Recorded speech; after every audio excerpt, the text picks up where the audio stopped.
Iran के supreme leader Ali Khamenei ने Syria में बशर अल-असद शासन के गिरने के लिए इजरायल और अमेरिका को जिम्मेदार ठहराया। उन्होंने दोनों देशों पर बशर को सत्ता से हटाने के लिए योजना बनाने का आरोप लगाया और कसम खाई कि तथाकथित प्रतिरोध की धुरी आगे चलकर और भी मजबूत होगी। उन्होंने कहा, इसमें कोई संदेह नहीं होना चाहिए कि सीरिया में जो कुछ हुआ उसकी साजिश संयुक्त राज्य अमेरिका और इजरायल के कमांड रूम में रची गई थी। हमारे पास इसके सबूत हैं। उनका यह बयान ऐसे समय में आया है जब इजरायली पीएम ने ईरानी लोगों से कहा कि एक दिन ईरान भी स्वतंत्र होगा। असद की सरकार गिरने के बाद खामनेई की यह पहली टिप्पणी है।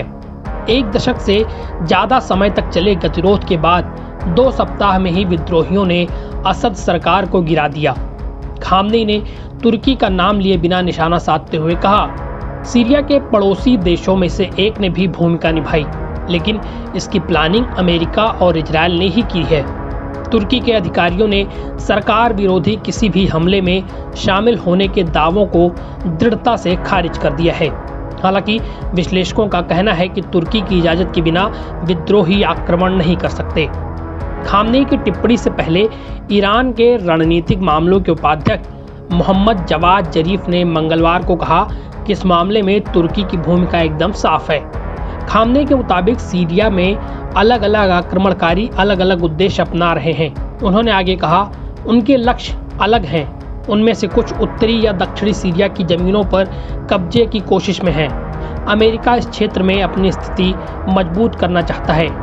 ईरान और विद्रोही समूहों के बीच मतभेद के बावजूद खामनेई ने अपनी टिप्पणी से पहले एक बयान में कहा कि ईरान सीरिया के साथ मैत्रीपूर्ण संबंध जारी रखने की उम्मीद करता है। उन्होंने कहा, ईरान और सीरिया का एक लंबा इतिहास है और हम अपने मैत्रीपूर्ण संबंधों की उम्मीद करते हैं।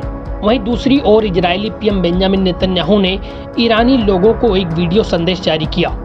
प्रधानमंत्री नेतन्याहू ने गुरुवार को कहा कि इजरायल की ओर से शुरू किए गए चेन रिएक्शन के कारण ईरानी धुरी टूट चुकी है और उन्होंने आशा जताई कि ईरान आज़ाद हो सकता है और विश्व स्तर पर शांति बना सकता है। अंग्रेजी में बोलते हुए नेतन्याहू ने कहा कि ईरानी नेताओं ने सीरिया में असद के समर्थन में $30 अरब से ज़्यादा खर्च किए। गाजा में हमास के समर्थन में अरबों डॉलर खर्च किए, लेकिन उनका शासन धूल में मिल चुका है। NBT ऑनलाइन की रिपोर्ट।